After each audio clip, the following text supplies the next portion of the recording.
Waalaikumsalam warahmatullahi wabarakatuh.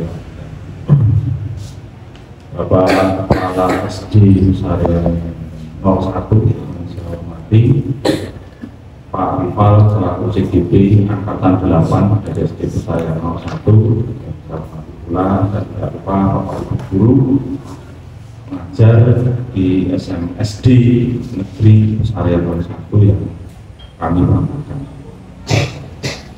Tidak lupa malah kita panjatkan bersyukur kepada Allah SWT karena atas limpahan rahmat hidayah serta pemberian hikmah sempat pada kita, sehingga pada saat liburan, masih liburan ini, Bapak dan Ibu berkenan hadir menghadiri undangan dari Pak Rival yang hari ini punya hajat besar dalam rangkaian PPGP, pendidikan agro-penggerak, yaitu tentang komunikasi, visi, dan prakarsa perubahan. Selawat serta salam malah kita panjatkan ke hadirat Nabi kita Rasulullah Muhammad SAW yang kita nantikan syafaatnya di yaumul akhir. Untuk acara yang hari ini dikemas, dirancang, dan akan dilakukan oleh Pak Rival ini merupakan rangkaian dalam kegiatan pendidikan guru penggerak, program pendidikan guru penggerak, masuk dalam rangkaian pendampingan individu yang kedua. Sedangkan untuk acaranya di pendampingan individu kedua itu sebetulnya tidak hanya acara ini. Kami tadi sudah awali dengan mendiskusikan segala sesuatu terkait dengan pembelajaran daring maupun pembelajaran luringnya yang sudah dilakukan selama sekitar 1 bulan, mulai dari pendampingan 1 yang kita lakukan di bulan lalu sampai dengan hari ini.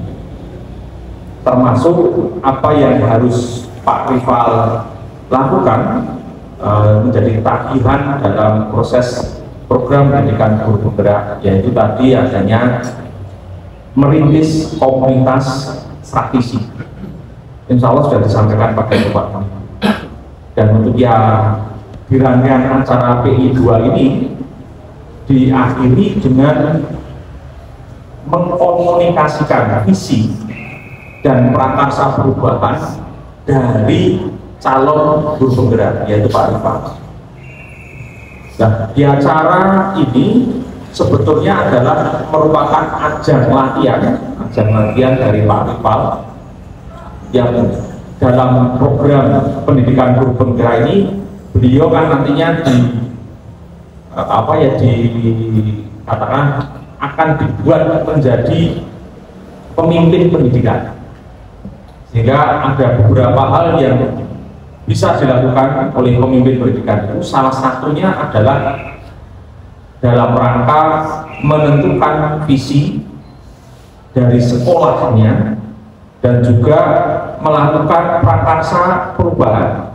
Mengapa prakarsa perubahan? Karena memang untuk di tahun ini pun kita masih menggunakan 2 kurikulum yang berbeda, yaitu kurikulum 13 dan kurikulum Merdeka. Sehingga di sini butuh prakarsa perubahan. Perubahan kemana? Perubahan ke arah nanti keseluruhan menggunakan kurikulum Merdeka. Nah, prakarsa perubahan ini tentunya tidak hanya dilakukan oleh CGP, seharusnya dilakukan oleh seluruh warga sekolah. Penentuan visi pun juga tidak hanya dilakukan oleh pemimpin di satu sekolah, tapi harus melibatkan seluruh warga sekolah, bahkan sampai ke komite sekolah. Tapi hari ini belum sampai ke komite sekolah, baru di tingkat warga sekolah. Mengapa? Karena visi ini merupakan cita-cita kita melakukan kegiatan di tingkat sekolah. Apa yang dilakukan? Tentu saja mengantarkan murid. Kita pakai istilah murid lagi di kurikulum Merdeka. Jadi sudah bolak-balik. Zaman saya SD dulu murid, ganti siswa, ganti lagi peserta didik, sekarang balik lagi menjadi murid. Kalau yang Bapak Ibu yang masih muda ya paling hanya berganti dari peserta didik jadi murid. Tapi kalau saya masuk GTT, guru tua-tua, ini sudah memahami berbagai macam istilah dan ini tidak masalah, ya, tidak masalah. Nanti di tahun berikutnya mungkin ada perubahan lagi, namanya apa tidak tahu. Ya, jadi ini kita pakai istilah sekarang itu murid. Jadi murid itu mau kita bawa kemana? Ini nanti menjadi visi dari sekolah. Oleh karena itu visi dari sekolah pun juga harus disesuaikan dengan kurikulum yang akan dipakai oleh sekolah. Nah, sementara ini masih double kurikulum, tapi endingnya kalau tidak ada aral yang melintang katanya ya, karena sebentar lagi pemilu biasanya bukan gitu. Ini kurikulumnya yang mau kita pakai adalah kurikulum merdeka, di mana esensi dari kurikulum merdeka itu guru tidak lagi menjadi pengajar, tapi guru ini menjadi penuntun. Bahkan ada yang mengidentikan dengan pawang, dasarnya apa? Dasarnya adalah bahwa murid itu mempunyai kodrat alam dan kodrat zaman, sehingga dia memiliki potensi yang berbeda satu sama yang lain, dan ini harus kita antar sesuai dengan cita-cita yang akan dia capai. Karena di kurikulum merdeka ini ada satu hal yang sangat berbeda dengan kurikulum yang sebelumnya. Di kurikulum yang sebelumnya ini kita menganggap siswa itu adalah kertas putih, yang sering dikatakan dengan teori tabula rasa. Kertas putih yang akan kita tulis apapun, siapa yang menulis? Gurunya. Artinya siswa itu mau dijadikan apa itu terserah gurunya, jaringnya tabula rasa seperti itu. Tapi ternyata di kurikulum merdeka ini terjadi perubahan drastis. Dianggap bahwa siswa itu ya kertas, tapi kertas itu sudah ada coretan-coretan yang samar-samar. Nah, coretan yang samar-samar itu tugas dari Bapak Ibu guru adalah mempertebal bahwa tulisan itu sebetulnya apa sih. Nah, ini yang merupakan potensi yang dimiliki oleh siswa. Maka dalam mendidik siswa atau mendidik murid ini butuh yang dikatakan dengan menuntun, bahwa saya katakan tadi ada pawang ular itu harus tahu ular, pawang harimau harus kenal harimau, pawang siswa ya harus kenal siswa, agar siswanya nanti bisa dituntun. Ada dengan pawang ular bisa menuntun ular biar ularnya jinak sesuai dengan apa yang menjadi ular yang baik kan gitu. Ya anak pun juga demikian. Kita harus tahu juga karakteristik dari anak itu seperti apa sehingga dia akan menjadi anak yang baik. Dia ada kodrat alam dan ada kodrat zaman. Dan kita berprasangka baik saja bahwa setiap manusia itu diciptakan akan menjadi manusia yang baik. Memang saya sedikit agak belum punya jawaban yang pasti. Itu ada teori yang mengatakan tadi kertas putih yang ada tulisan samar-samar. Kalau kita ada prasangka buruk kan mungkin tulisan samar-samarnya ini koruptor kan. Jangan kita tebalkan, harusnya kan gitu ya, seperti itu. Nah, kita prasangka baik aja, tulisan di kertas putih itu yang samar-samar ada sesuatu yang baik. Nah, kita menuntunnya juga ke arah yang baik. Dan dengan menuntun itu kita kan mempunyai cita-cita tadi yang disebut dengan visi. Dan visi di satu sekolah, karena yang terlibat di situ, aktor yang ada di sekolah itu bermacam-macam. Ada yang berperan menjadi kepala sekolah, ada yang berperan menjadi tenaga pendidik, ada juga yang berperan jadi tenaga kependidikan. Apakah itu penjaga sekolah, apakah itu operator sekolah. Kalau di SMP itu ada TAS, tenaga administrasi sekolah, atau bahasa kita dulu TU. Nah, ini harus kompak, ya harus kompak, sehingga anak didik atau murid yang bersekolah di SD Pesarian 01 ini kita akan buat menjadi seperti apa. Ini maka butuh adanya visi sekolah, bukan lagi visi perorangan. Nah, karena bukan lagi visi perorangan atau visi sekolah yang akan kita buat, maka dalam menyusun visi ini perlu adanya diskusi dari semua unsur yang ada di sekolah. Nah, ini disinilah Pak Rifal sekarang diajak oleh PPGP untuk mencoba memprakarsai dan mencoba untuk menyusun visi di sekolahnya.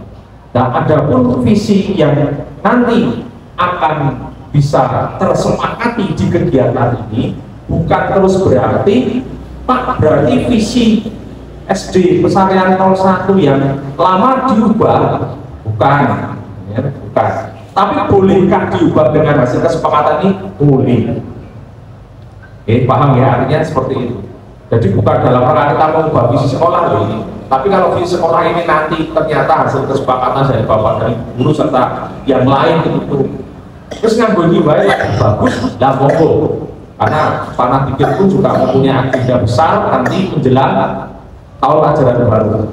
Mungkin bisa mengulang Bapak dan guru lagi, termasuk orang tua atau komite sekolah yang nanti juga bertanggung jawab terhadap kelangsungan proses pendidikan yang ada di SD Negeri Pesarian 01. Nah, oleh karena itu nanti acara ini mohon Bapak Ibu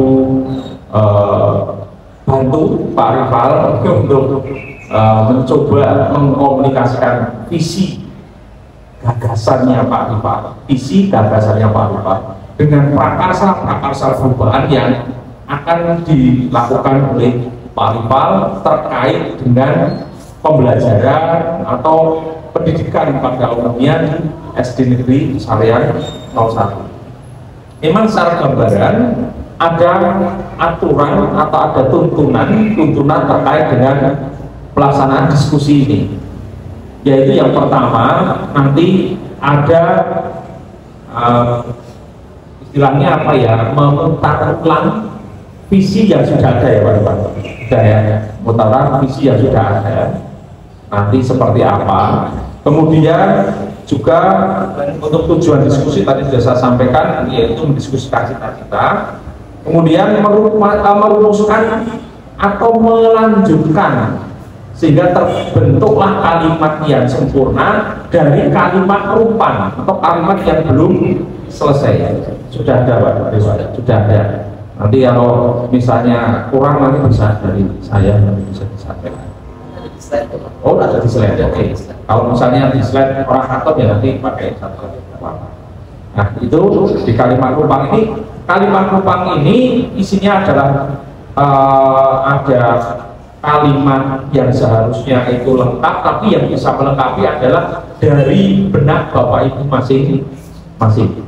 Dari kalimat-kalimat rupang menjadi sempurna itu nanti menjadi angan-angan tiap personil yang ada di pada sekolah yang nanti akan sama-sama didiskusikan sehingga membentuk suatu visi atau cita-cita sekolah.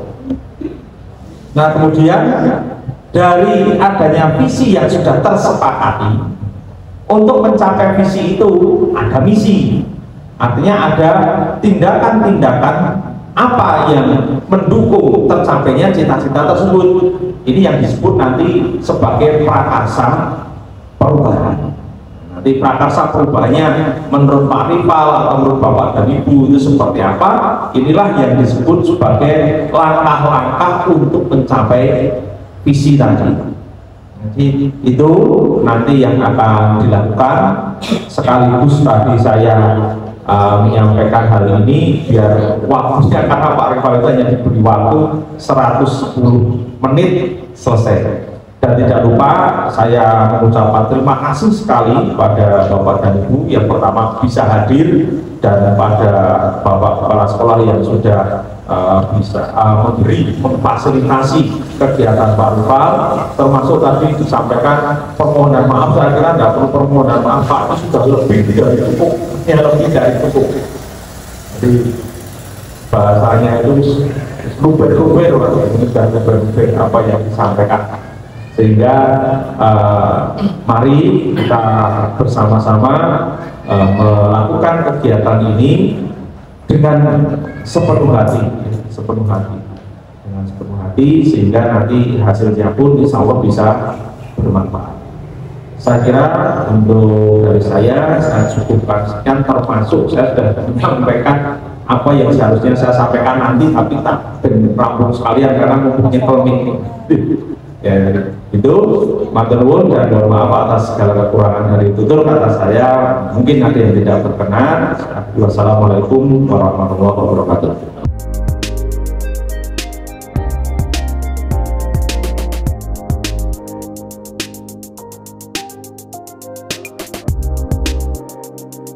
Assalamualaikum warahmatullahi wabarakatuh.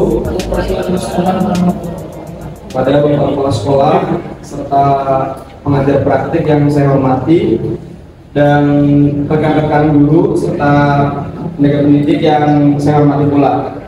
Puji syukur alhamdulillah, pada kesempatan pagi hari ini adalah hari yang luar biasa bagi saya, karena hari ini saya diberi kesempatan untuk mengimplementasikan apa yang sudah saya dapatkan di pembelajaran modul 1.3, yaitu tentang visi dan prakarsa perubahan. Jadi hari ini kita akan menganalisis visi yang sudah ada di sekolah kita. Kemudian kita akan berdiskusi bersama juga kira-kira visi itu sudah sesuai atau belum, sesuai dengan angan-angan kita atau belum.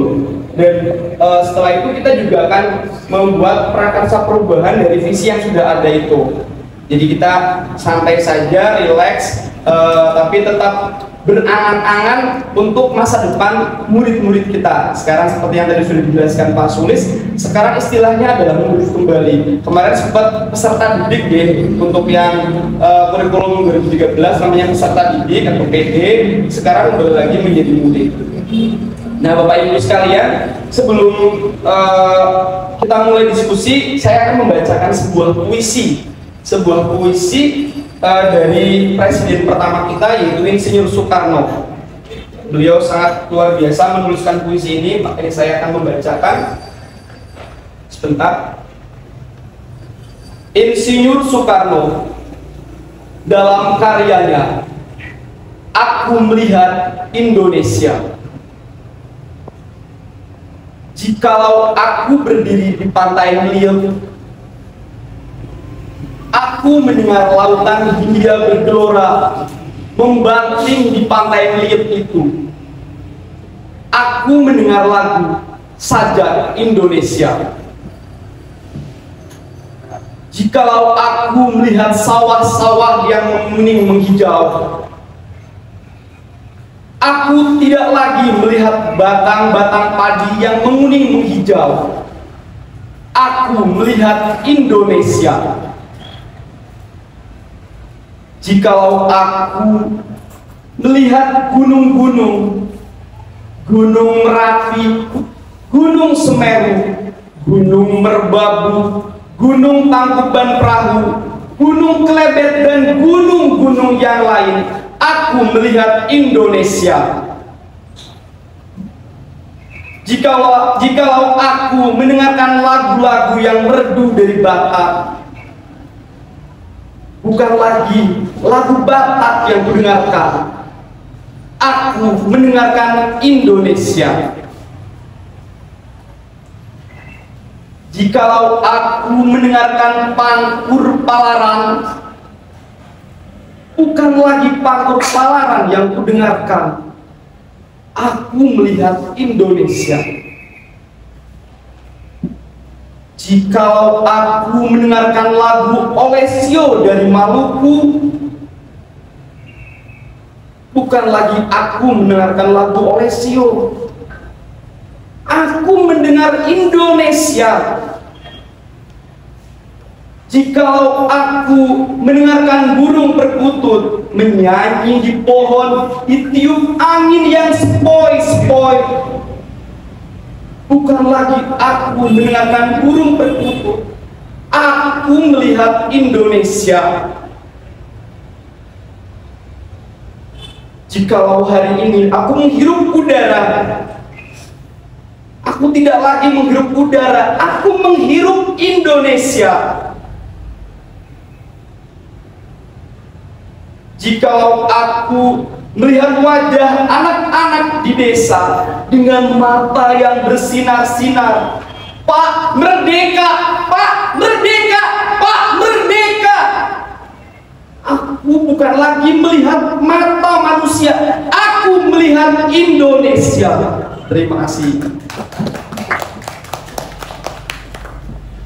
Baik, Bapak Ibu,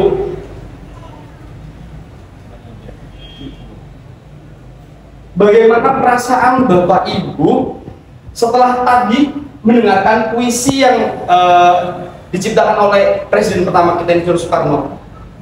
Coba kita resapi bersama beliau seperti apa. Barangkali yang bisa berpendapat, mungkin silahkan.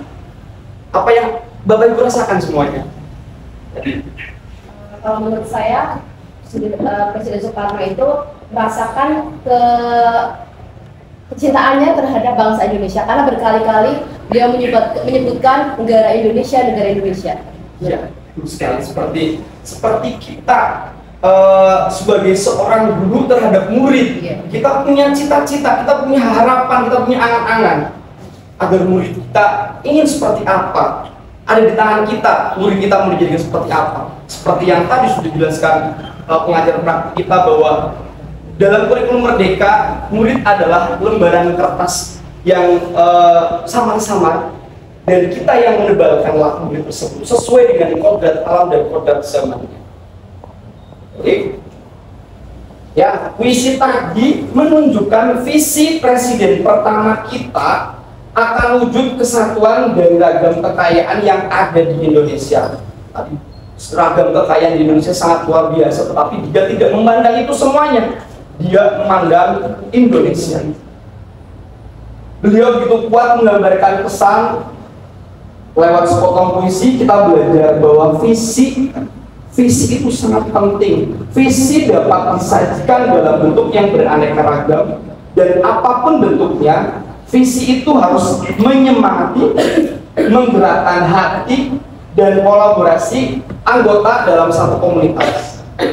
Menggerakkan anggota dalam satu komunitas berarti menggerakkan kolaborasi kita semuanya. Jadi visinya sebagus apapun, kalau tidak ada kolaborasi di antara kita, tidak akan pernah terwujud. Jadi semuanya adalah tergantung dari komunitas kita, organisasi itu masing-masing. Kalau begitu, menurut Bapak Ibu, apa itu visi? Saya visi tadi yang sudah dijelaskan oleh visi adalah salah satu cita-cita. Ya, cita-cita. Sepakat ya?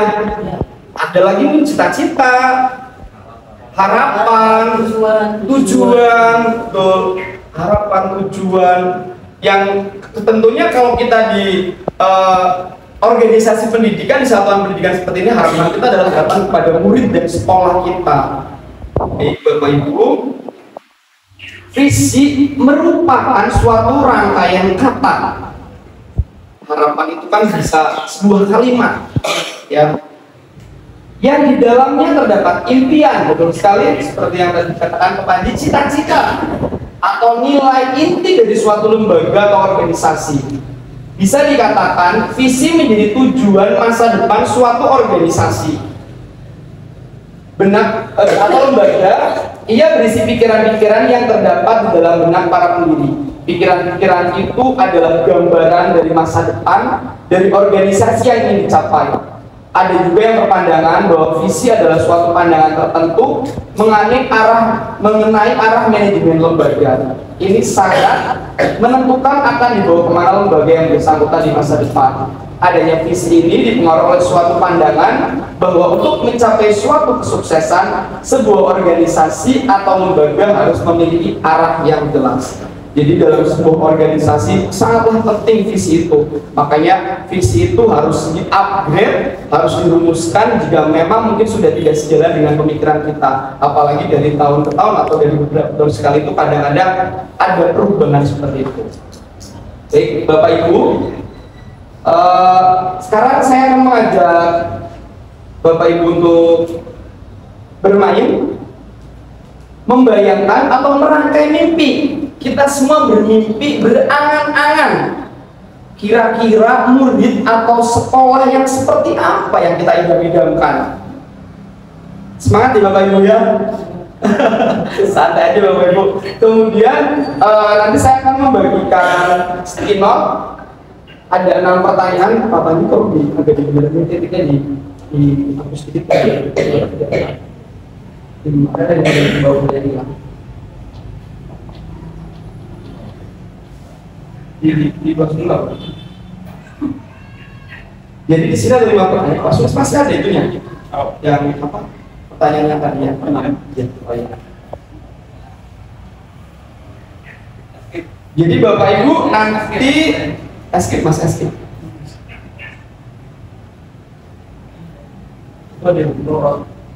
Jadi Bapak Ibu nanti merangkai kata, mengisi dan menjadikan nanti 10 paragraf dan saya yang membacakan.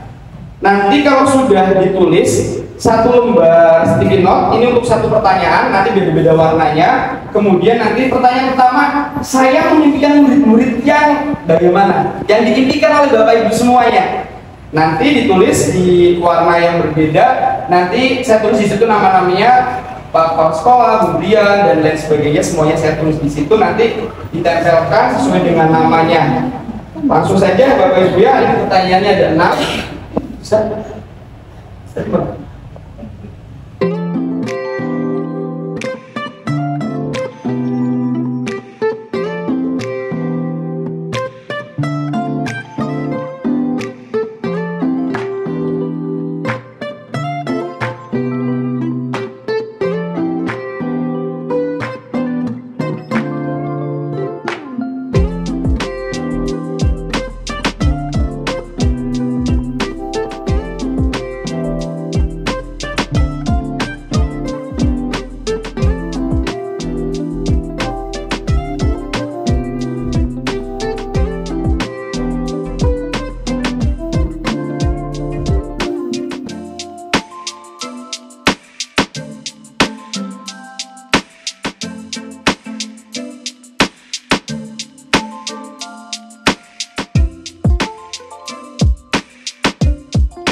Siapa nih yang kira-kira mau dibacakan nih?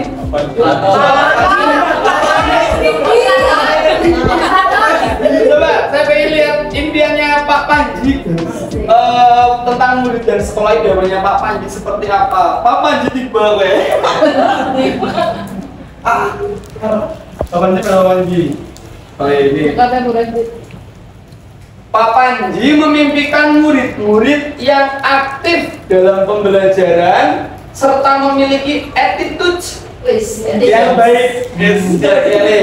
Kemudian Pak Panji juga percaya bahwa murid adalah memiliki kemampuan atau tingkat kecerdasan masing-masing. Jadi percaya bahwa murid itu punya kemampuan masing-masing, punya kecerdasannya masing-masing. Luar biasa. Kemudian di sekolah saya mengutamakan kedisiplinan murid dari tingkah laku atau hubungan antar murid dan guru sehingga dapat terbentuk karakter yang baik di sekolah. Biasa. Kemudian yang siapa nih yang kira-kira mau dibacakan nih?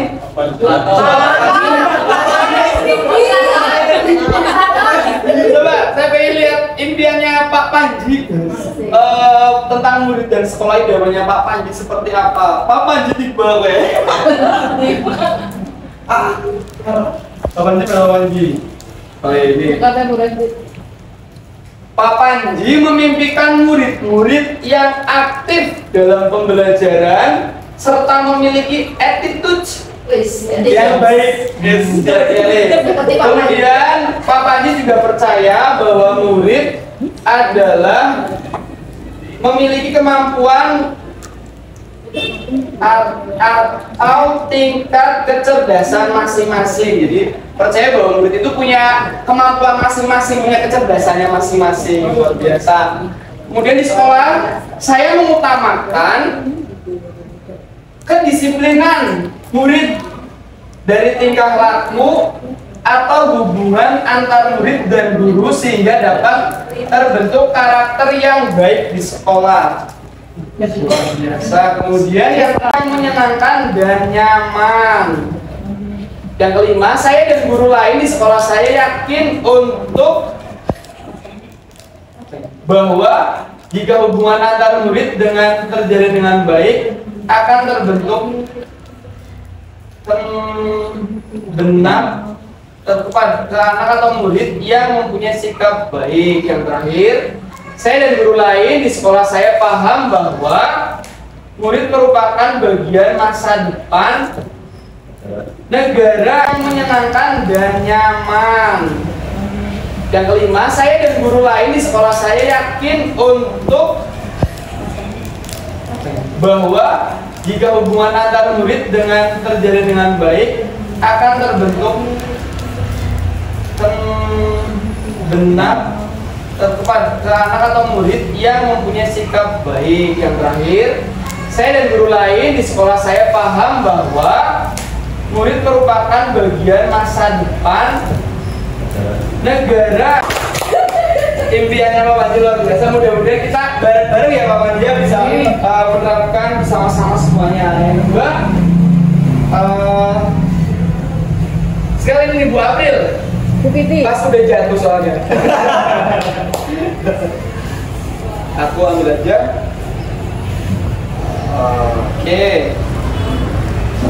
Bu April memimpikan murid-murid yang berpikir kritis, mampu berinovasi, mengikuti perkembangan zaman, serta berbudi pekerti yang baik di sekolah. Luar biasa. Kompleks. Bu April percaya bahwa murid adalah anak-anak yang unik, yang memiliki keistimewaan dan bakat terpendam. Mantap sekali. Di sekolah saya mengutamakan pendidikan karakter yang mengacu pada profil pelajar Pancasila. Mantap. Murid di sekolah saya sadar betul bahwa mereka harus mengutamakan budi pekerti karena ilmu tanpa adab tiada artinya dalam sekali maknanya ya. Yang kelima, saya dan guru lain di sekolah saya yakin untuk menuntun anak menjadi pelajar yang beriman, beradab dan berilmu serta mencapai keselamatan dan kebahagiaan setinggi-tingginya sesuai dengan kodrat dan potensinya. Nampaknya baru sudah paham betul kurikulum Merdeka ya, luar biasa. Kemudian saya dan guru lain di sekolah saya paham bahwa setiap anak mempunyai kemampuan dan keunikan masing-masing, memiliki potensi dan bakat yang berbeda, maka perlu apa ini Mbak? Maka perlu kuncinya apa Mbak ini? Kucing. Intinya berarti potensi dan bakat yang berbeda-beda. Tepuk tangan buat Bu April luar biasa.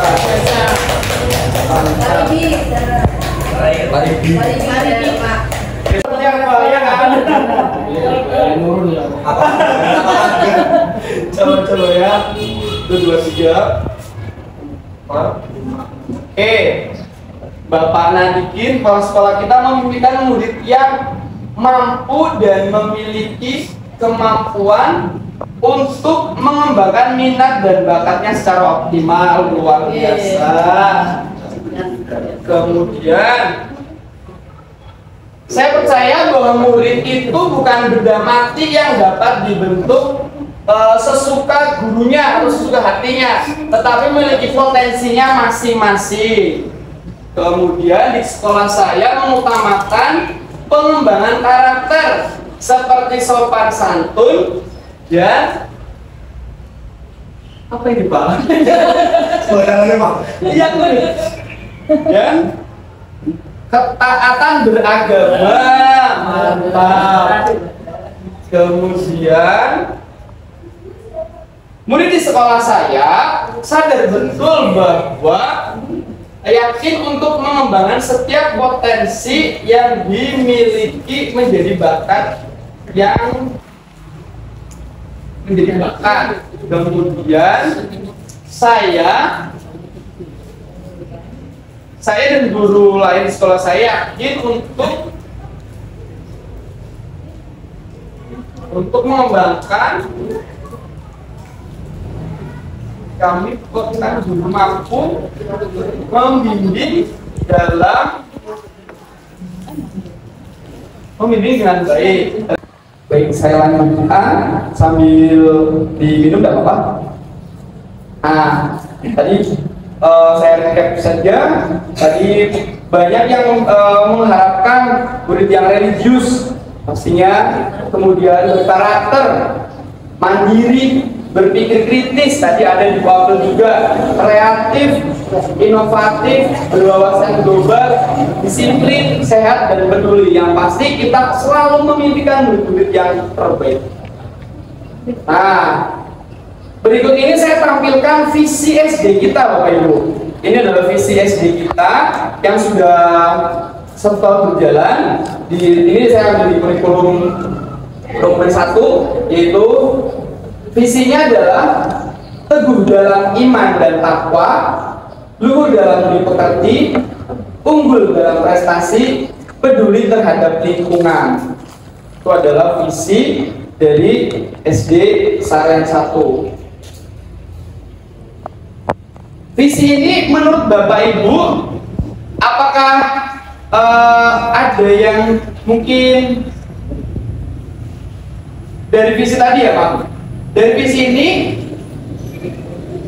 apakah sudah termasuk visi yang berpihak pada murid atau selaras dengan cita-cita kita yang tadi kita sampaikan atau belum? Ya. Barangkali mungkin mau ada perubahan atau apa? Bisa. Ibu dalam iman dan takwa. Bagaimana Bapak Kepala Sekolah? Sekiranya apa perlu ditambahi? Biasanya kan di awal-awal itu ada kata-kata mengembangkan murid apa gitu, tapi kalau langsung teguh dalam iman dan takwa, luhur dalam budi pekerti, unggul dalam prestasi, peduli terhadap lingkungan. Bagaimana? Monggo pendapatnya.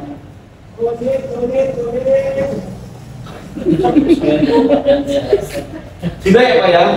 Sudah sesuai dengan harapan. Sudah sesuai dengan harapan kita. Cocok. Baik. Tinggal nanti penyempurnaan ya Pak. Iya, tinggal nanti penyempurnaannya.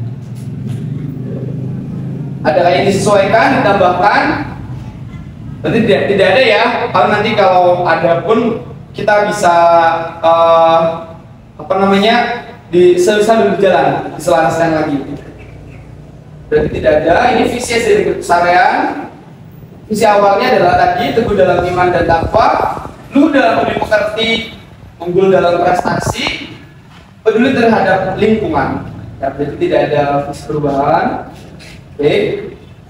Nah, saya akan menjelaskan sedikit tentang inquiry apresiatif. Jadi untuk dapat mewujudkan visi yang berpihak pada murid itu, kita menggunakan yang namanya pendekatan inquiry apresiatif. Inquiry apresiatif itu adalah pendekatan manajemen perubahan yang kolaboratif dan berbasis kekuatan. Pendekatan IA dapat dimulai dengan mengidentifikasi hal baik yang telah ada. Jadi kita identifikasi dulu hal-hal baik apa yang sudah kita lakukan di sekolah ini. Kemudian mencari cara bagaimana hal tersebut dapat dipertahankan dan memunculkan strategi untuk mewujudkan perubahan ke arah yang lebih baik. namanya inquiry apresiatif. Kemudian diubah dalam bahasa Indonesia menjadi kata bagja. Bagja itu berarti cara untuk membuat prakarsa perubahan. Ya, B-nya apa? Buat pertanyaan utama. Jadi nanti ketika kita membuat prakarsa perubahan, kita membuat pertanyaan utamanya. Berisi pertanyaan-pertanyaan untuk menentukan arah penelusuran. Kemudian poin A yaitu ambil pelajaran.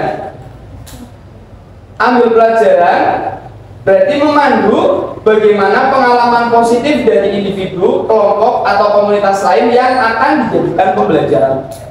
Kemudian yang ketiga yaitu G, yaitu gali mimpi.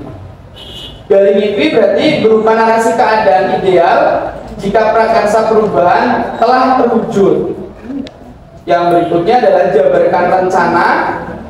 Jabarkan rencana berarti mengidentifikasi tindakan-tindakan yang akan dilakukan.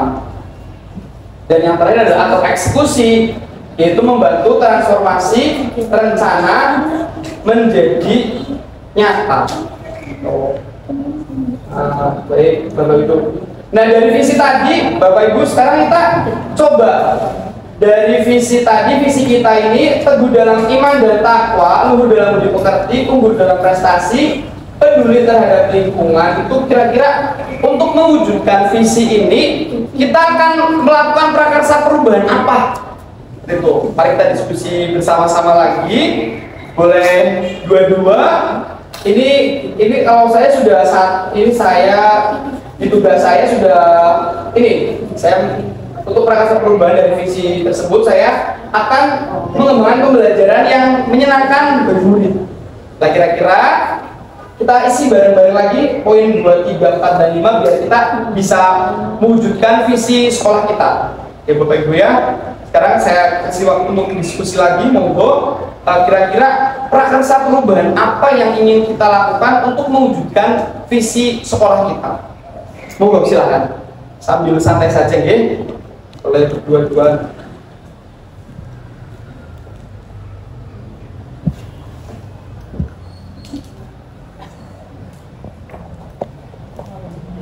Pertama kan B buat pertanyaan utama. Ini pertanyaan utama.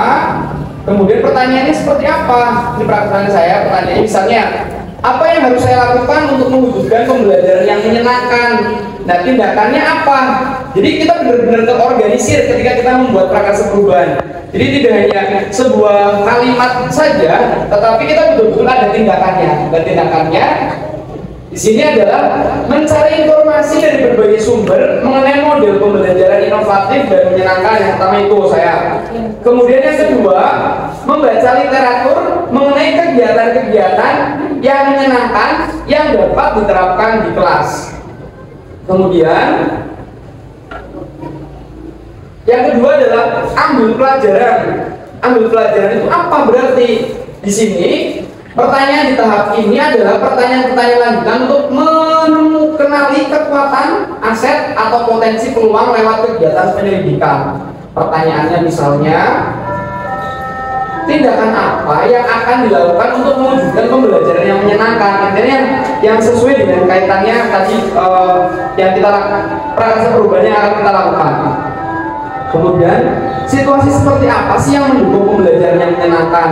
Nah, ini di anak-anak saya tindakan yang saya lakukan untuk atas pertanyaan kedua itu, yang pertama adalah mencari contoh nyata pembelajaran yang menyenangkan dapat menyenangkan dan berjalan dengan baik, bisa melalui wawancara, korespondensi. Jadi nanti saya akan nanya atau cari sumber yang sudah menerapkan pembelajaran yang menurutnya menyenangkan seperti itu. Bisa di sekolahan, bisa di sekolah kita sendiri atau di luar sekolah kita. Kemudian survei pengalaman dengan teman sejawat dan guru lain sekolah. Kayak seperti di sini kan, kalau yang semuanya menurut saya di sini pembelajarannya sudah sangat-sangat baik. Tapi saya juga melihat beliau itu sangat menyenangkan sekali. Mulai dari masuk kelasnya, kemudian trik-trik untuk ke anaknya biar selalu happy di dalam kelas juga saya bisa tanya lebih banyak kepada beliau. Kemudian gali mimpi. ini kakak baru gali mimpinya ini. Berarti diharapkan jawaban dari pertanyaan-pertanyaan pada tahap ini dapat digunakan untuk menyusun narasi kolektif bila mana prakarsa perubahan telah terwujud, membuat bayangan dan gambaran masa depan yang membumi karena digali dari masa lalu yang positif. Pertanyaan dari gali mimpi ini saya, apakah kegiatan-kegiatan yang saya lakukan agar pembelajaran yang menyenangkan bisa terus, apa kegiatan-kegiatan yang saya lakukan agar pembelajaran yang menyenangkan bisa terus dirasakan oleh murid? Nah, yang pertama, saya akan menyusun atau merancang tahapan-tahapan pembelajaran dengan baik.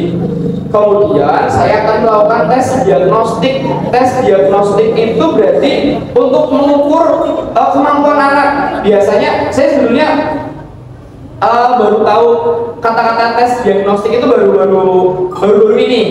Karena memang saya juga belum melaksanakan kurikulum merdeka, tapi kalau di kurikulum merdeka sudah di tes diagnostik itu berarti untuk mengetahui kemampuan awal anak, ya berarti ya kemampuan awal. Tapi sebetulnya yang saya lakukan selama ini pun ternyata sudah saya lakukan tes diagnostik ini. Kayak saya kelas 6 itu ketika naik pertama ke kelas 6 pasti saya melakukan tes, baik tulis, kemudian membaca, kemudian juga berhitung, saya tes semuanya. Dan di kelas 6 kadang-kadang masih ada yang belum bisa baca, masih ada yang tulisannya amburadul, masih ada yang ngitungnya tidak berjalan dengan baik. Itu saya tes diagnostik dan dari situlah hasilnya saya bisa memilah-milah untuk melakukan anak ini, oh anak berarti harus seperti ini, oh berarti penanganan khusus seperti ini. Walaupun sudah kelas 6, jadi kita harus setiap awal pembelajaran harus melakukan tes diagnostik biar bisa menyampaikan materi pembelajaran dengan baik.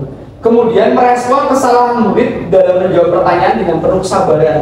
Ya, saya juga jadi lebih tersadar bahwasanya selama ini jujur saya masih sering marah-marah Pak Panji lah yang sering lihat ya, sering emosi, apalagi kelas 6. Kemudian kurikulum 2013 dituntut masih harus ada patokan nilai, anak harus ikut ujian, nilainya harus sekian. Lah guru kelas 6 kan otomatis kudu temenanan, kadang-kadang anaknya luar biasa, kadang masih keluar emosi, tapi ternyata salah. Menurut pemikiran Hajar Dewantoro itu terus betul-betul santun dan sabar pada peserta didik. Masa sih bisa? Kalau kita punya keyakinan itu pasti bisa. Ya tinggal kita menerapkan keyakinan kita. Kemudian membuat kuesioner tentang materi pelajaran yang mudah dan sulit. Kita juga sering membuat kuesioner, kayak menganalisis gitu. Oh ternyata pelajaran ini yang kurang dipahami anak, yang bagian ini bagian itu. Jadi kita bisa betul-betul menggali lebih dalam lagi. Dan J atau jabarkan rencana. Rencananya apa nih dari pembelajaran yang menyenangkan? Nah, pertanyaannya adalah apa langkah awal yang bisa dilakukan? Yang kedua, apa langkah terobosannya? Langkah awalnya yang pertama membuat daftar pertanyaan untuk berdialog bersama anak-anak. Tentang apa saja? Tentang sikap yang menunjukkan rasa senang. Biasanya itu, berarti di CGP itu setiap akan mulai belajar itu kita membuat kesepakatan kelas namanya. Jadi kita sepakat nih, jadi jangan melanggar kesepakatan kelas itu. Ketika ada yang melanggar, ditanyain, ayo kesepakatannya tadi kita apa? Seperti itu. Jadi pertama saya akan membuat kesepakatan kelas, kemudian apa saja aktivitas menyenangkan dalam pembelajaran. Kira-kira menurut anak-anak nih, si anaknya senang nang kelas kepriben. Itu jadi kita bikin daftar pertanyaan untuk berdialog. Kemudian mencatat kemajuan dalam setiap proses pembelajaran, kemudian melakukan dialog atau penjajakan bersama kepala sekolah dan guru mengenai program ini. Kita bareng-bareng berarti nanti kegiatan penguatan, misalnya pembelajaran di luar kelas, kemudian mengadakan pameran karya seperti yang sudah dilakukan kelas 4 kemarin, pameran hasil karya. Kemudian pembelajaran di luar kelas juga sudah sering dilakukan oleh Budia, kemudian Bu Nur kemarin sama saya tentunya membuat batik, itu juga sangat menyenangkan. Ternyata anak-anak kalau diajak di luar kelas itu juga merasa lebih bebas, merasa tidak tertekan seperti itu. Boleh lari-lari, tapi memang gurunya juga perlu ekstra ngindahines dan awasinnya, betul sekali. Apalagi kalau betul di kelas 1 kayak Bu Aminah juga di luar kelas, kayaknya betul-betul harus ekstra sabar ya Bu ya. Kemudian yang terakhir Bapak Ibu, ini adalah atur eksekusi. bereksekusi. Pertanyaan yang saya buat yaitu siapa saja yang berperan dalam mewujudkan pembelajaran yang menyenangkan, kemudian apa rencana tindak lanjut yang dapat saya lakukan, rencana kemudian semua warga sekolah tentu, dan siapa saja yang dapat mewujudkan adalah keluarga sekolah. Kepala sekolah pasti rekan sejawat juga dapat mengarahkan dan membantu kita. Intinya terbuka sama ketika kita ada permasalahan di kelas, kita saling sharing, nggak apa-apa. Apalagi kita bersyukur sekali di pesantren satu adalah sekolah dengan murid yang banyak, kelasnya juga AB-AB, jadi bisa saling sharing antara kelas A dan kelas B. Seperti saya dengan Pak Panji, apalagi Pak Panji juga kemarin baru di kelas 6, betul-betul sharing terus. Pak Panji pun selalu nggak pernah sungkan-sungkan untuk bertanya. Saya pun sebaliknya, ketika saya ada yang tidak paham, tidak pernah menganggap bahwa diri kita yang terbaik lah, intinya seperti itu. Jadi saling sharing. Dan saya juga tadi sudah dijelaskan Pak Sulis, saya kan pernah membuat komunitas praktisi dengan nama Tunas Literasi. Ini mudah-mudahan bisa berjalan dengan dukungan Bapak Ibu semuanya. Kemudian membuat rencana dan timeline serta target yang akan dicapai. Terus melakukan perbaikan melalui kolaborasi dengan rekan sejawat dan dalam kegiatan akademik. Nah ini yang contoh saya nih Bapak Ibu, contoh yang kemarin saya buat untuk mengubah tugas. Sekarang saya balik lagi ke yang tadi. Sudah ada Bapak Ibu yang membuat prakarsa perubahannya? Monggo bisa kita tadi, yaitu teguh dalam iman dan takwa, luhur dalam budi pekerti, unggul dalam prestasi, peduli terhadap lingkungan. Kita akan merencanakan prakarsa perubahan, 4 prakarsa perubahan. Yang pertama, mengembangkan pembelajaran yang menyenangkan bagi murid, jadi pembelajaran yang berpihak pada murid. Kemudian yang kedua, mengembangkan bakat dan potensi murid, ini bisa melalui kegiatan ekstrakurikuler, ya. Kemudian menumbuhkan karakter murid melalui kebiasaan 5S. Kebiasaan itu tidak hanya 5S juga, bisa kebiasaan-kebiasaan yang lain seperti saya.